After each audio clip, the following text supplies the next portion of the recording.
രണ്ട് മക്കളുണ്ടായിട്ട് എന്തുകൊണ്ടാണ് നിങ്ങൾ എന്തെങ്കിലും സഹായിക്കാനോ അതിന് കെട്ടിച്ചു കൊടുത്ത കാര്യം കൊണ്ട് മകളെ കെട്ടിച്ചു കൊടുത്ത കാര്യം കൊണ്ട് അവർ അങ്ങനെ ഇരിക്കുന്നു. ഇവരെ രണ്ടാമത് കല്യാണം കഴിഞ്ഞപ്പോൾ പിന്നെ തീരെ വഴി ഇല്ലാതെ കണ്ടായി.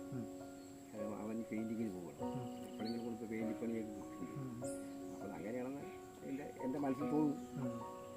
അപ്പോൾ ഇപ്പോൾ കാശില്ലാതെ കണ്ടായിരിക്കുമോ, നമ്മൾ നോക്കാൻ പറ്റാണ്ടായിരിക്കുമോ, അതും നമുക്ക് പറയാൻ പറ്റും. മക്കൾ വന്നിട്ട് പോയത് എത്രയും അത് വന്നിട്ട് പോയിട്ട് ഒരുപാട് ഏട്ടൻ മരിച്ചപ്പോൾ വന്നിട്ട് പോയത് ഒരേട്ടനുള്ളത് ഒരു ഏട്ടനുള്ളൂ. അത് ഏട്ടനും മരിച്ചു. ഇനിയിപ്പോൾ വയസ്സായിട്ടുള്ള ആൾ ഞാൻ മാത്രമേ ഉള്ളൂ.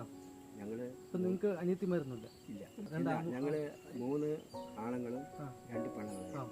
അപ്പോൾ 2 പെണ്ണുങ്ങളും മരിച്ചുപോയി.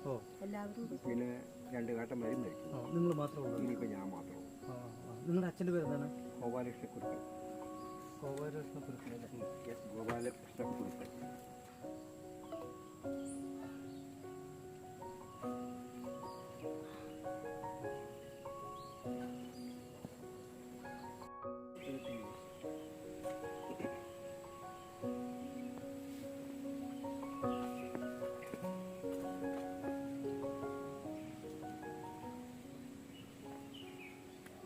ഇത് ചെയ്യാണ്ട് ഇത് ചെയ്യാൻ പറ്റില്ല.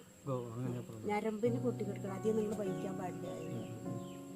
ശരി, എന്തായാലും ഞാൻ ഒരു കാര്യം ചെയ്യാം. ഞാൻ നമ്മളാൽ കഴിയുന്ന കാര്യങ്ങൾ നിങ്ങൾ സഹായിക്കാൻ പറ്റുമെങ്കിൽ ചെയ്തു തരാം. ഇത് ഓപ്പറേഷൻ ചെയ്യാനുള്ളത് എന്തെങ്കിലും നമുക്ക് നടത്താൻ പറ്റുമെന്ന് വിചാരിക്കണം. കറണ്ടിൻ്റെ കാര്യം നമുക്ക് നോക്കാം. വീടിൻ്റെ കാര്യം ബാക്കിയുള്ളത് നമുക്ക് പണിപണിയാൻ ശ്രമിക്കാം കേട്ടോ. ഓട്ടെ.